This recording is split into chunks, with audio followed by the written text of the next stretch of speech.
الحمد لله نحمده ونستعينه ونستغفره ونؤمن به ونتوكل عليه ونعوذ بالله من شرور أنفسنا ومن سيئات أعمالنا من يهده الله فلا مضل له ومن يضلل فلا هادي له ونشهد أن لا إله إلا الله وحده لا شريك له ونشهد أن سيدنا ومولانا محمدا عبده ورسوله صلى الله عليه وعلى آله وصحبه وسلم. أما بعد، أعوذ بالله من الشيطان الرجيم.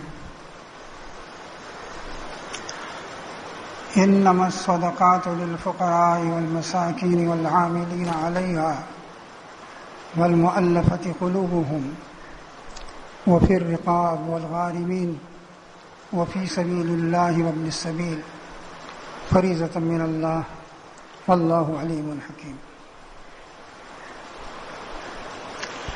بزرگوں اور بھائیوں اور محترم خواتین، یہ بات ہمارے سامنے بار بار آتی رہی ہے کہ قرآن مجید میں نماز کے ساتھ ساتھ انفاق کا حکم دیا گیا ہے. انفاق کا مطلب ہے اللہ کے راستے میں خرچ کرنا.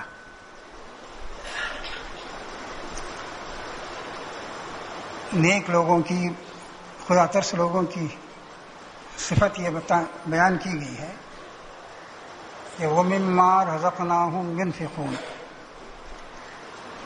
ہم نے جو کچھ ان کو دیا ہے، اس کا ایک حصہ وہ اللہ کے راستے میں خرچ کرتے ہیں.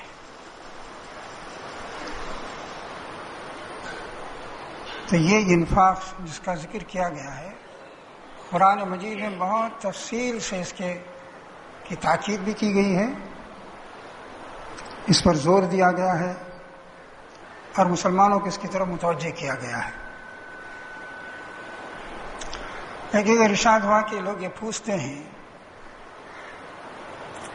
کیا خرچ کریں، کہاں خرچ کریں. تو قرآن نے کہا کہ تم ماں باپ پر خرچ کرتے ہو، رشتہ داروں پر خرچ کرتے ہو، مسکینوں پر خرچ کرتے ہو، مسافروں پر خرچ کرتے ہو. یہ سب خیر کے کام ہیں، بھلائی کے کام ہیں، اور اللہ تعالیٰ دیکھ رہا ہے کہ جو خیر کے کام تم کرو گے اس کا اجر وہ دے گا. اسی طرح یہ بھی کہا گیا کہ یہ تو وہ خرچ ہے جو آدمی عام طور پر کرتا ہے. کم ہی لوگ بدقسمت ایسے ہوں گے جو ماں باپ کو بھول جائیں، رشتہ داروں کو بھول جائیں، جو مسکین اور محتاج ہیں ان کو بھول جائیں، اور سفر کی حالت میں اگر کوئی مصیبت میں پڑ گیا ہے تو اس کی مدد نہ کریں. اس کے ساتھ ساتھ یہ بھی کہا گیا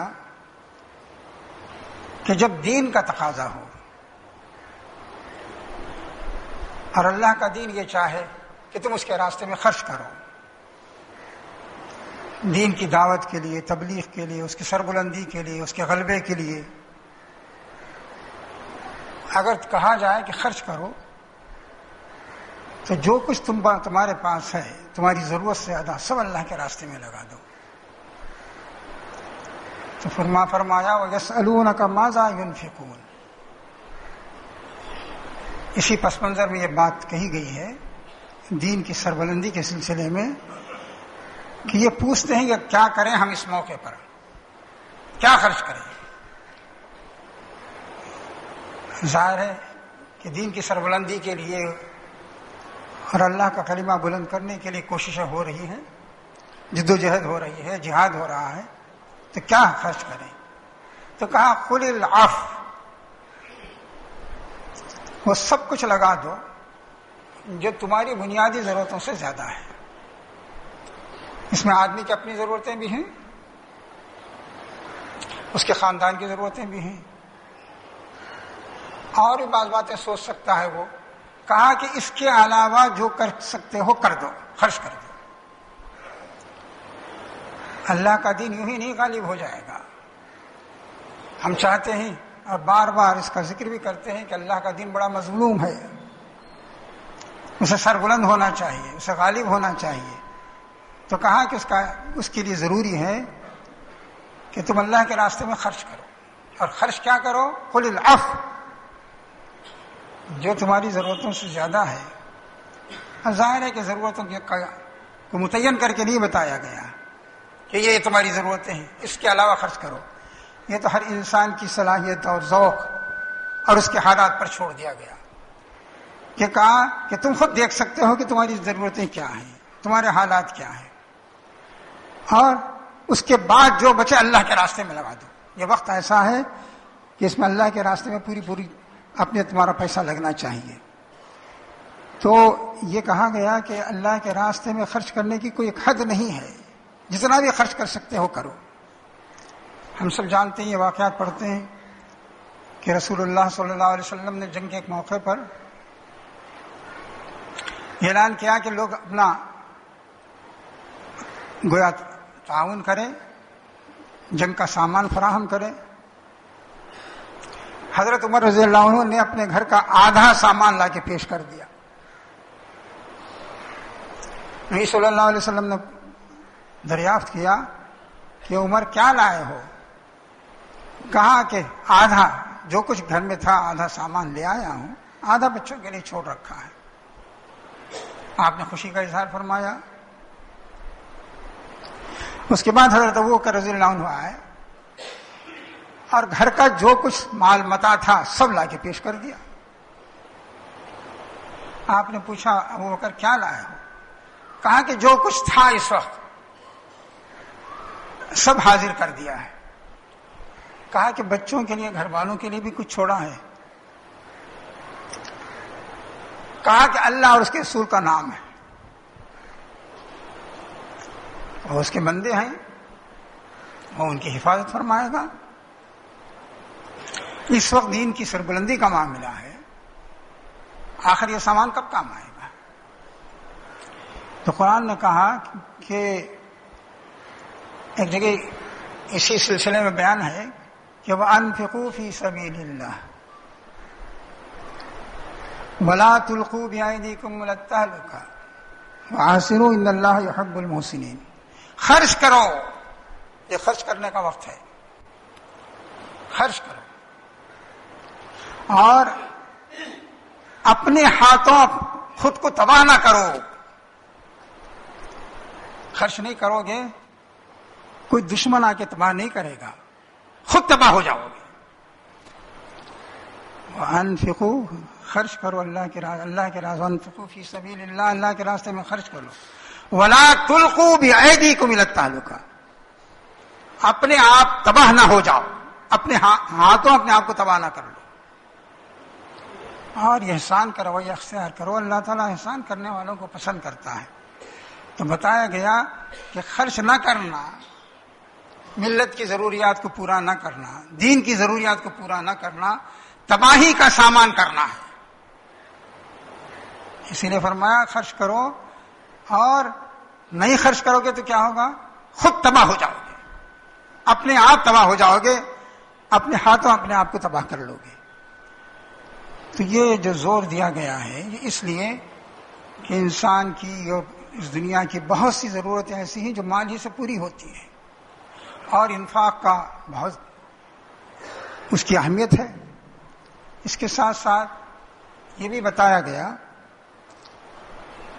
زکوٰۃ، مسلمان پر زکوٰۃ فرض ہے. یہ دراصل اسی انفاق کا ایک حصہ ہے. انفاق میں تو سب کچھ آدمی لٹا سکتا ہے، آدھی دولت بھی دے سکتا ہے، اور جو ضرورتیں ہیں وہ پوچھ کر حضرت عثمان کی طرح وہ ضرورتیں پوری کر سکتا ہے. بتاؤ کیا ضرورت ہے اس وقت؟ تم میدان دین کی میدان میں کام کر رہے ہو، ضرورت کیا ہے بتاؤ، اور ساری ضرورتیں میں پوری کرنے کے لیے تیار ہوں. جیش اسرا کے موقع پر جسے حضرت عثمان نے کہا تھا، اس طرح بھی کہا جا سکتا ہے. تو یہ کہا گیا کہ اگر ایسا نہیں ہوگا تو تباہی آئے گی. اور دوسری بات یہ، اس کے ساتھ ساتھ زکوٰۃ بھی فرض کی گئی. زکوٰۃ کیا ہے؟ زکوٰۃ ایک متعین مال ہے، اس کے کچھ قاعدے ضابطے ہیں. اتنا مال ہوتے ہی زکوٰۃ دی جائے گی. اہل ایمان کے بارے میں کہا گیا وَفِي أَمْوَالِهِمْ حَقٌّ مَّعْلُومٌ لِلسَّائِلِ وَالْمَحْرُومِ. ان کے جو مال ہیں، مال کسی بھی طرح کا ہو، اموال کا لفظ آیا ہے، مال کسی کی طرح کا بھی ہو سکتا ہے، نفس کی شکل میں بھی ہو سکتا ہے، غلے کی شکل میں بھی ہو سکتا ہے، جانوروں کی شکل میں بھی ہو سکتا ہے، بہت سی صورتیں اس کی ہو سکتی ہیں. تو کہا کہ ان کے مالوں میں حق ہوتا ہے اس شخص کا بھی جو سائل ہے، ہاتھ پھیلاتا ہے، اور اس شخص کا بھی جو ذرائع معیشت سے محروم ہے. دو طرح کے لوگ ہوتے ہیں. ایک وہ لوگ ہوتے ہیں کہ ان کو کوئی ضرورت پیش آئی، انہوں نے لوگوں کے سامنے بات رکھ دی کہ بھئی اس پریشانی میں میں ہوں، اور ان کو آپ سائل کہہ سکتے ہیں. سائل وہی نہیں ہے جو 2 پیسے 4 پیسے لینے آتا ہے، بلکہ وہ بھی سائل ہے جو اپنی ضرورت سلیقے کے ساتھ رکھتا ہے آپ کے سامنے کہ یہ میری ضرورت ہے اس وقت، آپ اسے حل کیجئے. اور وہ بھی، اس کا بھی حق ہے ان کے مال میں جس کے پاس کوئی ذریعہ معاش نہیں ہے، محروم ہے. وہ ذریعہ معاش نہ ہونے کی بہت سی صورتیں ہو سکتی ہیں. پیسہ نہیں ہے، معذور ہے، مجبور ہے. تو کہا کہ اللہ کے نیک بندے وہ ہیں جو سمجھتے ہیں کہ میرے مال میں ان کا حق رکھا ہوا ہے. زمین آسمان کا فرق ہے. ایک شخص مال دے کے سمجھے کہ میں احسان کر رہا ہوں، دوسرا یہ تصور کرے کہ اس کا حق ہے، اب لے جا رہا ہے. اللہ نے توفیق دی کہ اس کا جو حق تھا اسے پہنچا دوں. کہا کہ اللہ کے نیک بندوں کی پوزیشن یہ ہوتی ہے کہ ان کے مال میں ان لوگوں کا حق ہوتا ہے. وہ سمجھتے ہیں کہ ان کا حق رکھا ہے میرے پاس اور یہ ادا کرنا ہے. تو زکوٰۃ ایک متعین حق ہے مسلمان کے مال میں، مسلمان کی ضرورت پوری کرنے کے لیے. ظاہر ہے کہ ملت کی تمام ضرورتیں اس زکوٰۃ سے پوری نہیں ہو سکتی،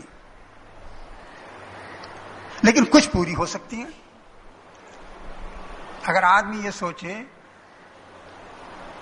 کہ 100 میں 2.5 روپے دے کر ساری ضرورتیں ملت کی پوری ہو جائیں گی تو یہ بڑی نادانی کی بات ہوگی. خدا جانے کیا کیا ضرورتیں ہیں، کیا کیا تقاضے ہیں، لیکن بہرحال کچھ نہ کچھ اس کا وہ بھی ہوگا. رسول اکرم صلی اللہ علیہ وسلم نے فرمایا کہ یہ زکوٰۃ کا مال مسلمانوں ہی کی دولت مندوں سے لیا جائے گا اور مسلمانوں ہی میں خرچ کیا جائے گا. تؤخذ من اغنیائہم وترد الی فقرائہم. یہ مسلمانوں کے مسائل کو حل کرنے کی ایک تدبیر ہے. آپ نے فرمایا کہ ان کے مالداروں سے یہ زکوٰۃ لی جائے گی اور ان کے غریبوں میں تقسیم ہوگی. اسی وجہ سے زکوٰۃ کا مال کسی غیر مسلم کو نہیں دیا جاتا. غیر مسلم ضرورت مند ہے تو اسے اور طریقے سے مدد کی جائے گی، اسے بھوکا پیاسا نہیں چھوڑا جائے گا، اسے مجبوری کی حالت میں نہیں چھوڑا جائے گا، اسے ظلم کا شکار ہوتے ہوئے نہیں دیکھا جائے گا. لیکن بہرحال زکوٰۃ کا پیسہ اس پر خرچ نہیں ہوگا. اور یہ بھی بتا دیا گیا کہ یہ زکوٰۃ کہاں کہاں خرچ ہونی چاہیے. قرآن میں زکوٰۃ کا، نماز اور زکوٰۃ کا تو بہت ذکر ہے. کتنے خطبے اس سلسلے کے ہو چکے ہیں. بتایا گیا کہ یہ زکوٰۃ کہاں خرچ ہوگی اور اس کی 8 مدات بتائی گئی کہ مسلمانوں ہی پر خرچ ہوگی اور ان 8 مدات میں خرچ ہوگی.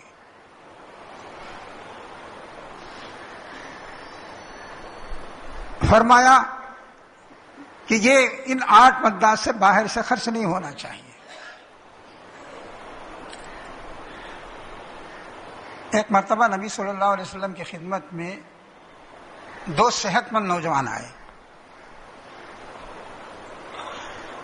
اور انہوں نے عرض کیا اے اللہ کے رسول زکوٰۃ کا مال آیا ہے, کچھ ہماری بھی مدد فرمائیے.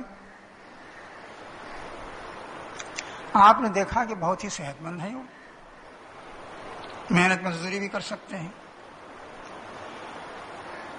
تو آپ نے فرمایا زکوٰۃ کا خرچ ہو اس کا حق اللہ تعالیٰ نے رسول کو بھی نہیں دیا ہے, خود ہی بتا دیا ہے کہ کہاں زکوٰۃ خرچ ہوگی.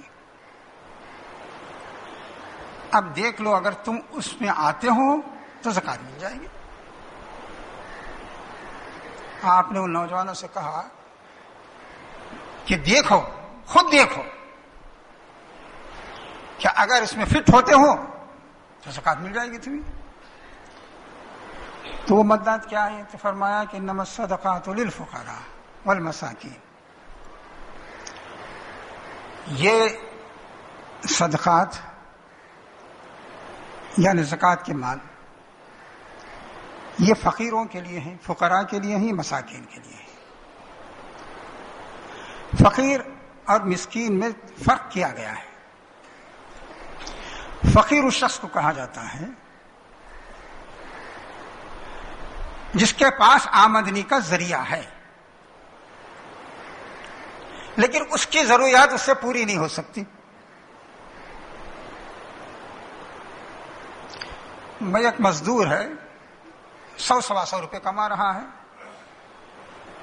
5-7 بچے بھی ہیں, کرائے کا مکان ہے, اس میں سے 2 ایک پڑھ بھی رہے ہیں. ہر آدمی کہے گا کہ اس کی ضرورت نہیں پوری ہو سکتی. 125 روپے میں یا 100 روپے میں اس کی ضرورت پوری نہیں ہو سکتی, لیکن ہے وہ برسر روزگار, یا چھوٹی موٹی کوئی دکان کر رہا ہے, ٹھیلا رکھے ہوئے ہیں, سبزی بیچ رہا ہے, لیکن اپنی ضرورتیں نہیں پوری کر سکتا. تو ایسے آدمی کو فقیر کہا گیا ہے. اور جس کے اندر احتیاج ہے اور جس کی وجہ سے اس کی کمر ٹوٹی جا رہی ہے اسے کہا گیا کہ یہ فقیر ہے. مسکین وہ ہے جو کچھ کر تو سکتا ہے لیکن کوئی ذریعہ نہیں ہے اس کے پاس. ایسے بہت سے لوگ آپ دیکھیں گے کہ وہ کچھ کر سکتے ہیں لیکن بیٹھے ہوئے ہیں اپنی جگہ اپاہج بن کر, اس لیے کہ کوئی ذریعہ معاش ان کے سامنے ہے نہیں. ان کو معاشی لحاظ سے کھڑا کرنا, ان کی مدد کرنا زکوٰۃ سے, یہ بھی ایک ذریعہ ہے. تو فرمایا ان الصدقات للفقراء والمساکین والعاملین علیہا. زکوٰۃ ان لوگوں کو بھی دی جائے گی جو زکوٰۃ وصول کرنے, تقسیم کرنے, اس کے حساب کتاب وغیرہ کے رکھنے میں کوشش کرتے ہیں. عامل جن کو کہا گیا ہے, جو اس کے لیے کام کرتے ہیں. اس سے ایک بات یہ معلوم ہوتی ہے کہ زکوٰۃ اجتماعی طور پر خرچ کرنے کی چیز ہے اور اسلامی ریاست اس کے لیے عاملین مقرر کرے گی, ایسے لوگوں کا تقرر کرے گی جو سلیقے سے زکوٰۃ جمع کر سکیں, اس کا حساب کتاب رکھ سکیں, صحیح جگہ صرف کر سکیں اور اس کی جو بھی ضروریات ہیں وہ پوری کر سکیں, اور وہ باتنخواہ ہو سکتے ہیں. اور اگر وہ دولت مند ہوں, صاحب حیثیت ہوں, تب بھی تنخواہ لے سکتے ہیں, اس لیے کہ ریاست نے ان کی خدمت حاصل کی ہے. کوئی شخص عامل ہے زکوٰۃ کا لیکن اپنی جگہ اس کی آمدنی کے بہت سے ذرائع ہیں, تب بھی وہ زکوٰۃ لے سکتا ہے.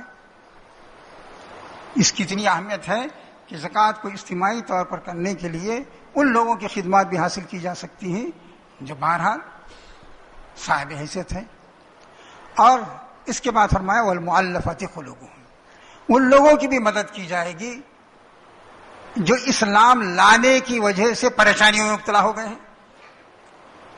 ابھی انہوں نے اسلام قبول کیا، معلوم ہوا کہ گھر والوں نے نکال دیا، کاروبار ختم ہو گیا، جہاں نوکری کر رہے تھے وہاں نوکری ختم ہو گئی، اور بھی بہت سی پریشانیاں ہو سکتی ہیں.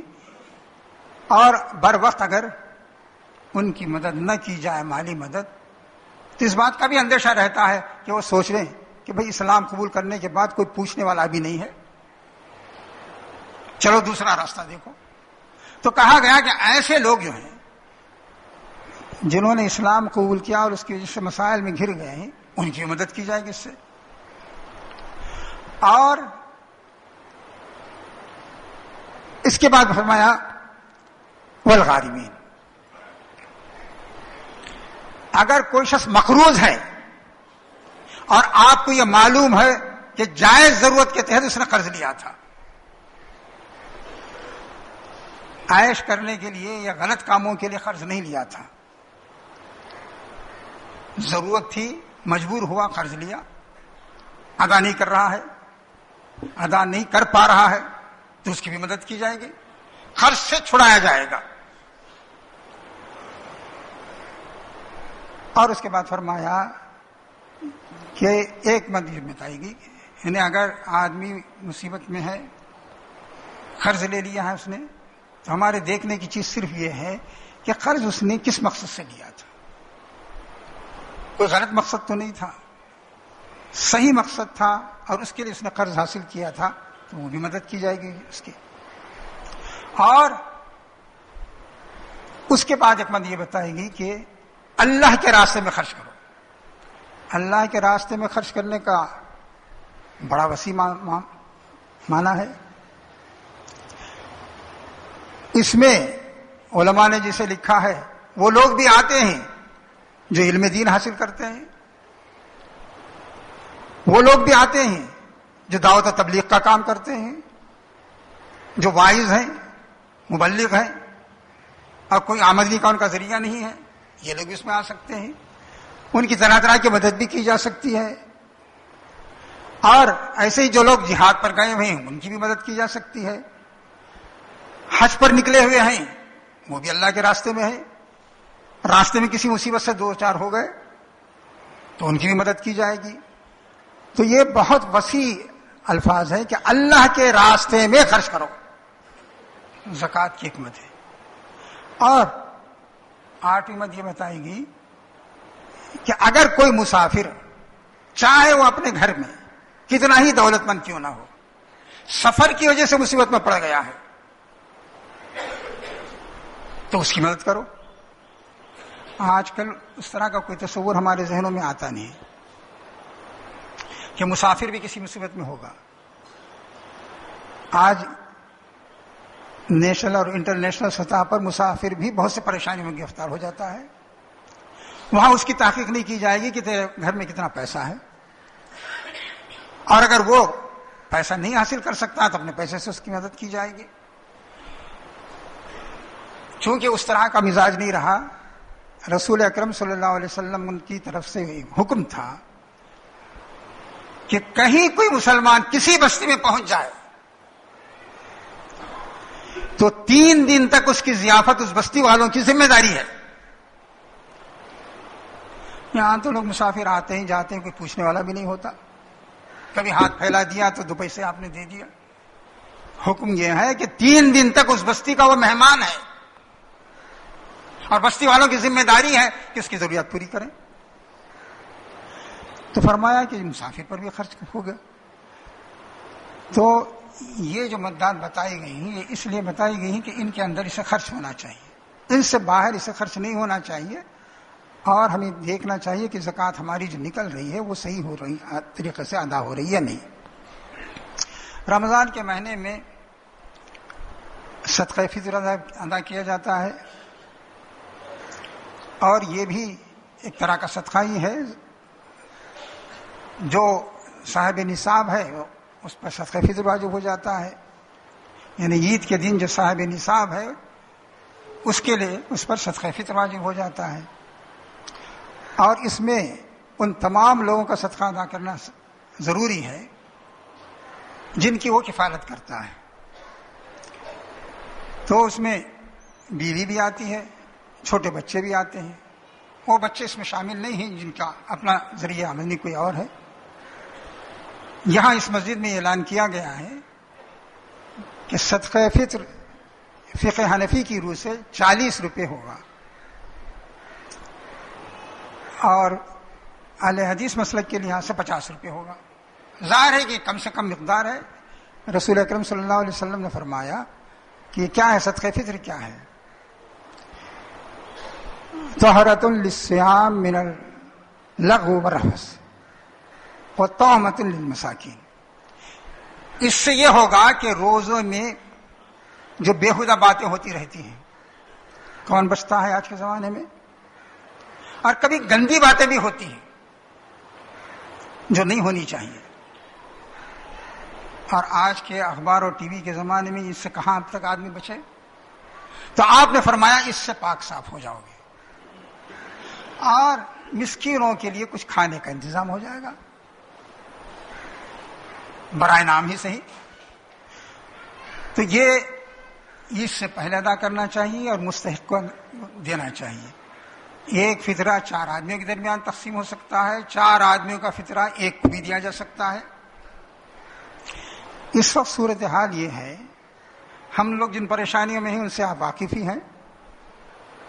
اس وقت دلی میں آپ دیکھ رہے ہیں کہ آسام میں جو مسلمان، جو آسام کے فسادات ہیں اس سے آپ حضرات واقف ہیں. وہاں جو مسلمانوں کی ٹیمیں گئی ہیں ان کا اندازہ یہ ہے کہ 4 لاکھ سے زیادہ آدمی بے گھر ہیں اور اس میں 3 لاکھ سے زیادہ مسلمان ہیں. یعنی سرسری طور پر اندازہ یہ کیا گیا ہے. مرنے والوں کی تعداد گورنمنٹ کے حساب سے 62-63 تک پہنچ گئی ہے، شاید اس سے بھی زیادہ ہو گئی ہے، اور وہ سب کیمپوں میں پڑے ہوئے ہیں. اسی طرح برما کے مسلمانوں کو برما کی حکومت نکال رہی ہے. بین الاقوامی طور پر بھی کچھ کوششیں شروع ہوئی ہیں، لیکن برما کی حکومت کہہ رہی ہے کہ یہ ہمارے شہری ہی نہیں ہیں، معلوم نہیں کہاں سے آ گئے. نکال کے ان کو بنگلہ دیش میں پہنچا رہی ہے، اور بنگلہ دیش والے ان کو قبول کرنے کے لیے تیار نہیں ہیں، اور بہت سے لوگ یہاں ہندوستان میں آئے ہوئے ہیں. تو ان مظلوموں کی مدد کے لیے مختلف جماعتیں کام کر رہی ہیں. جماعت اسلامی بھی اس میں سرگرم ہے. تو آپ کی ذمہ داری ہے کہ جہاں اور اپنے لوگوں کا خیال آپ کرتے ہیں، رمضان میں زکوٰۃ اور فطرے کے سلسلے معلومات بھی کرتے ہیں، یہ جو بڑی ایک وقتی طور پر پریشانی لاحق ہوئی ہے، اس کے لیے بھی جو تنظیمیں کام کر رہی ہیں ان کے ساتھ آپ کا تعاون ہونا چاہیے. اللہ تعالیٰ سے دعا ہے کہ جو باتیں عرض کی گئی ہیں ان کو ہم سب ذہن میں رکھیں اور ان پر عمل کرنے کی کوشش کریں. بارک اللہ لنا ولکم فی القرآن العظیم ونفعنا وإیاکم بالآیات والذکر الحکیم. انہ تعالی جواد قدیم ملک مرحوم رؤوف رحیم رب العالمین.